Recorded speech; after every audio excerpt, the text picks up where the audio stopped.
Hello, good morning. ഇന്നും വളരെ നേരത്തെ എണീറ്റ ഒരു സൺഡേ ആണ് കേട്ടോ.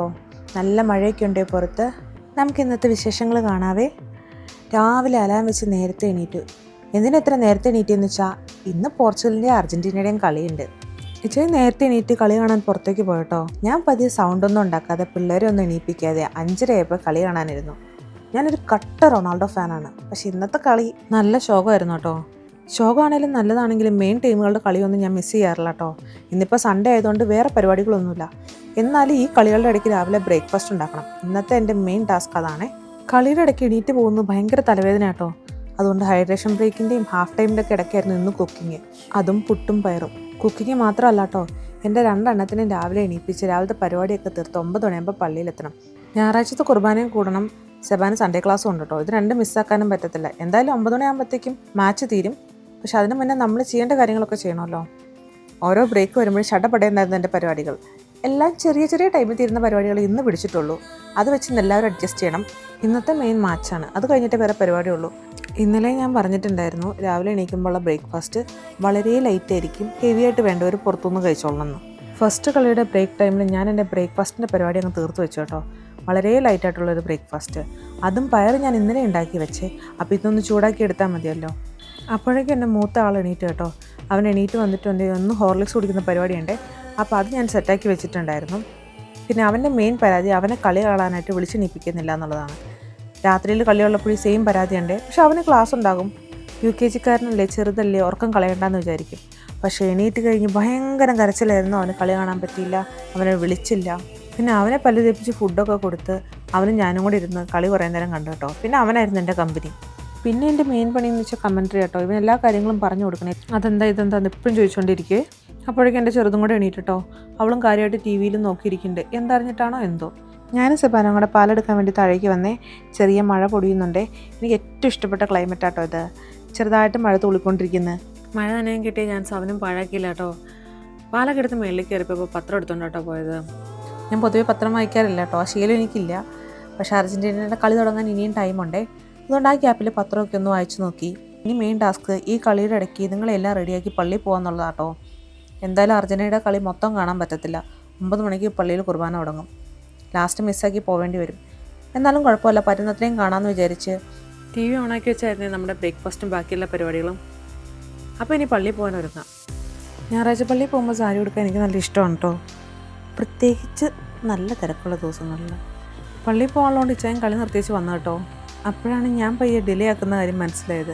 പിന്നെ ആസ് യൂഷ്വൽ എല്ലാവരും റെഡിയായിട്ട് വെയിറ്റ് ചെയ്യുന്നു. ഞാൻ എല്ലാവർക്കും പോസ്റ്റ് കൊടുക്കുന്നു. കുർബാന തുടങ്ങുന്നതിന് മുന്നേ പള്ളിയിലെത്തണമെന്ന് പറഞ്ഞ് മമ്മി ഇവിടെ നിന്ന് വിളിക്കാൻ തുടങ്ങി. ഇതെല്ലാത്തിൻ്റെ ഇടയ്ക്ക് എനിക്കാണെങ്കിൽ സാരി കൊടുത്തിട്ട് ശരിയാവുന്നുമില്ല.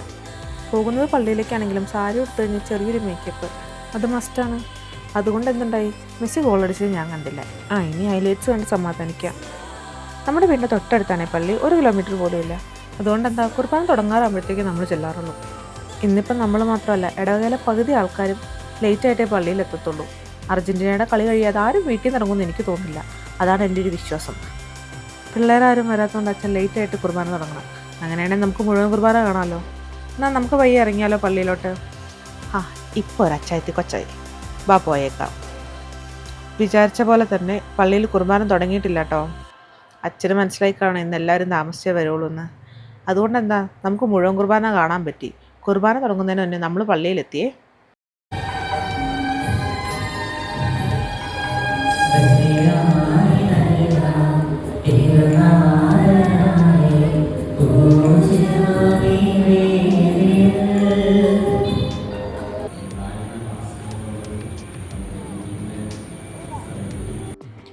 കുഞ്ഞു പിള്ളേരുണ്ടെങ്കിൽ ഒരു ഫുൾ കുർബാന കാണുന്നതൊക്കെ കണക്കാണേ.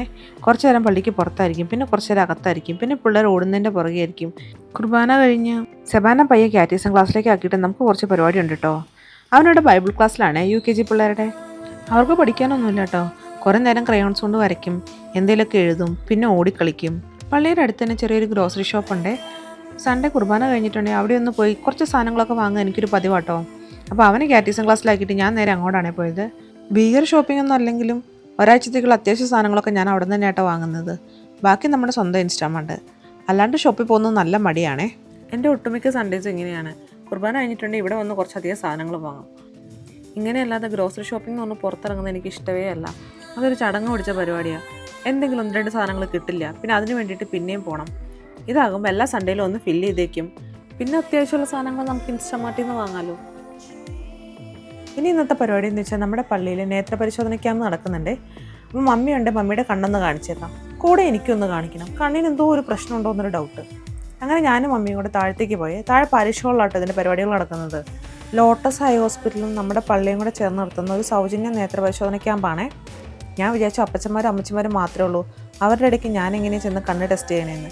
പക്ഷേ ചെന്നപ്പോൾ എല്ലാ ഏജിലുള്ള ആൾക്കാരുണ്ട് കേട്ടോ. പിള്ളേരുടെ വരെ കണ്ണ് ചെക്ക് ചെയ്യാൻ അവർ പറയുന്നുണ്ട്. എന്തായാലും ഞാൻ ഫോമൊക്കെ ഫില്ല് ചെയ്ത് കൊടുത്തേ. കണ്ണടിച്ചു പോയോ എന്നൊരു സംശയം. കൂടുതലായിട്ട് ഫോണും സിസ്റ്റം ഒക്കെ നോക്കുന്നുണ്ടായിരിക്കും. ചെറിയൊരു ക്യൂ ഒക്കെ ഉണ്ടായിരുന്നു കേട്ടോ. ക്യൂവിൽ നിന്ന് കഴിഞ്ഞപ്പോൾ അവർ നമുക്കൊരു പെൻ കൊണ്ടു തന്നെ, പേപ്പർ പെൻ. അതിൻ്റെ എൻഡിലായിട്ട് സീഡ്സൊക്കെ ആയി. ഞാൻ എൻ്റെ കണ്ണ് ടെസ്റ്റ് ചെയ്തപ്പോൾ അവർ പറഞ്ഞ് ചെറിയൊരു പോയിൻ്റ് ഡിഫറൻസ് ഉണ്ട്, ഒന്നും കൂടെ ടെസ്റ്റ് ചെയ്ത് പയ്യൊരു സ്പെക്സ് വെച്ചോളാൻ. ഉണ്ടായിരുന്ന സന്തോഷവും കോൺഫിഡൻസും എല്ലാം പോയേ. അമ്മയുടെ കണ്ണിലാണെങ്കിൽ തിമിരത്തിൻ്റെ ഒരു പ്രശ്നമുണ്ട്. അത് നേരത്തെ ഐഡൻറ്റിഫൈ ചെയ്തതാണ്. ഒരു കണ്ണിൻ്റെ ഓപ്പറേഷനും കഴിഞ്ഞാണ്. ഒരു കണ്ണിൻ്റെ ഓപ്പറേഷൻ കഴിഞ്ഞതോടെ ആളങ്ങ് പേടിച്ചുപോയി. മറ്റേത് ചെയ്യാൻ എന്തായാലും സമ്മതിക്കുന്നില്ല. പിന്നെ അവിടുന്ന് പേപ്പറൊക്കെ വാങ്ങി നെക്സ്റ്റ് ഡേ ഹോസ്പിറ്റലിൽ പോകാമെന്നൊക്കെ പറഞ്ഞ് ഞങ്ങൾ ഇറങ്ങി കേട്ടോ. എന്തായാലും പോകുന്ന വഴിക്ക് സെബാനെയും കൂട്ടി പോകാമെന്ന് വിചാരിച്ച് അവനെയും ക്ലാസ്സിൽ ചെന്ന് വിളിച്ചേ. അവനാണെങ്കിൽ വരാൻ തീരെ താല്പര്യമില്ല. ഇവരെല്ലാവരും കൂടെ കളിക്കാൻ കിട്ടുന്ന അവസരമാണല്ലോ. അത് ചെയ്ത് തീരട്ടെ, ഇത് ചെയ്ത് തീരട്ടെ എന്ന് പറഞ്ഞ് സേറേനെ അവിടെ പിടിച്ചിരുത്തി. കുറേ ടൈം അവിടെ പോയേ. നമുക്ക് പള്ളിയിൽ നിന്ന് ഇറങ്ങി വീട്ടിലേക്ക് പോകുന്ന വഴി സേറയ്ക്ക് പോളിയോ കൊടുക്കണം കേട്ടോ. ഇന്ന് പോളിയോ ദിനാണ്. അവൾക്ക് 1.5 വയസ്സേ ആയിട്ടുള്ളൂ. അതും പറഞ്ഞ് സെബാനെ ഞാൻ അവിടെ നിന്ന് എങ്ങനെയോ വിളിച്ചുകൊണ്ട് പോന്നേ. ഇതാട്ടോ ഞങ്ങളുടെ Edavappally, cent Joseph church Thuthiyoor. പിന്നെ അവൻ കുറേ നേരം പള്ളിമുറ്റത്തോടെ ഓടിക്കളിച്ചുകൊണ്ടിരുന്നു കേട്ടോ. എങ്ങനെയൊക്കെ അവനെയും പിടിച്ച് വലിച്ച് നമ്മൾ വണ്ടി കയറ്റി. നമ്മൾ അവൾക്ക് പോളിയോ കൊടുക്കാൻ പോകുന്നത് തുതിയൂർ തന്നെയുള്ള പ്രാഥമികാരോഗ്യ കേന്ദ്രത്തിലാട്ടോ. സെബാനും സേറയും തമ്മിൽ 4 വയസ്സിൻ്റെ ഡിഫറൻസ് ആണ്. സെബാന് പോളിയോ കൊടുക്കൽ നിന്നപ്പോൾ തന്നെ സേറയ്ക്ക് തുടങ്ങി. എനിക്കതുകൊണ്ട് ഇത് എല്ലാ വർഷവും കണ്ടിന്യൂസ് പ്രോസസ്സാട്ടോ. നമ്മുടെ ഇവിടെ തന്നെ 1-2 സെൻറ്ററുകളിൽ പോളിയോ കൊടുക്കുന്നുണ്ട്, അംഗൻവാടിയിലും ഹെൽത്ത് സെൻ്ററിലും ഒക്കെ. അതുകൊണ്ട് തന്നെ നമ്മൾ ചെന്നപ്പോൾ ഒട്ടും തിരക്കില്ലായിരുന്നു കേട്ടോ. ചെന്ന വഴിയെ നമുക്ക് പോളിയോ കൊടുത്തിട്ട് ഇറങ്ങാൻ പറ്റിയേ. സേറയ്ക്ക് ഇതുവരെ പരിചയമൊന്നുമില്ല, എന്നാലും അവൾ കരഞ്ഞൊന്നുമില്ല കേട്ടോ, മെഡിക്കായിട്ടിരുന്നു.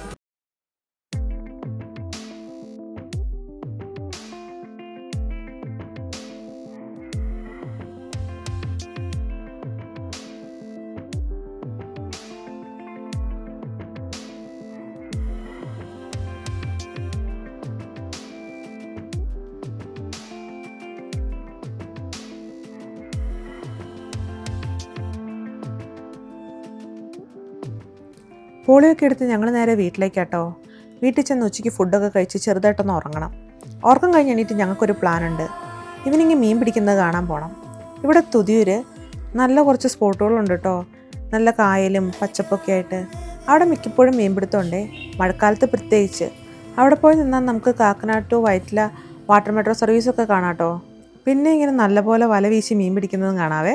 അപ്പോൾ ഇന്ന് സെബാനെയും കൊണ്ട് അങ്ങോട്ട് പോകണം. നമ്മൾ ബൈക്കിനാണേ പോകുന്നത്, അതിനുള്ള സ്പേസേ ഉള്ളൂ. ഒരു ഓഫ് റോഡ് റൈഡ് പോലെ.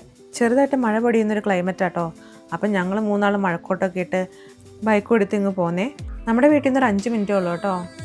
നല്ല രസമല്ലേ ഇങ്ങനെ മീൻ പിടിക്കുന്നൊക്കെ കാണാൻ. ഞാനും ഇത്ര അടുത്ത് നിന്നത് ആദ്യമായിട്ടാട്ടോ കാണുന്നത്. സെബാനും നല്ല രസമായിരുന്നേ. അവൻ മീനെയൊക്കെ കയ്യിലെടുത്ത് കുറച്ച് നേരം അതിനെ കളിപ്പിച്ചുകൊണ്ടൊക്കെ ഇരിക്കുന്നുണ്ടായിരുന്നു കേട്ടോ. കുറേ നേരം ചെളിക്കകത്തിരുന്ന് കളിക്കുന്നുണ്ടായിരുന്നു. ഇതെല്ലാം കഴിഞ്ഞ് അവനെ പൊക്കിയെടുത്ത് ഞങ്ങൾ നേരെ വീട്ടിലേക്ക് വന്നു കേട്ടോ.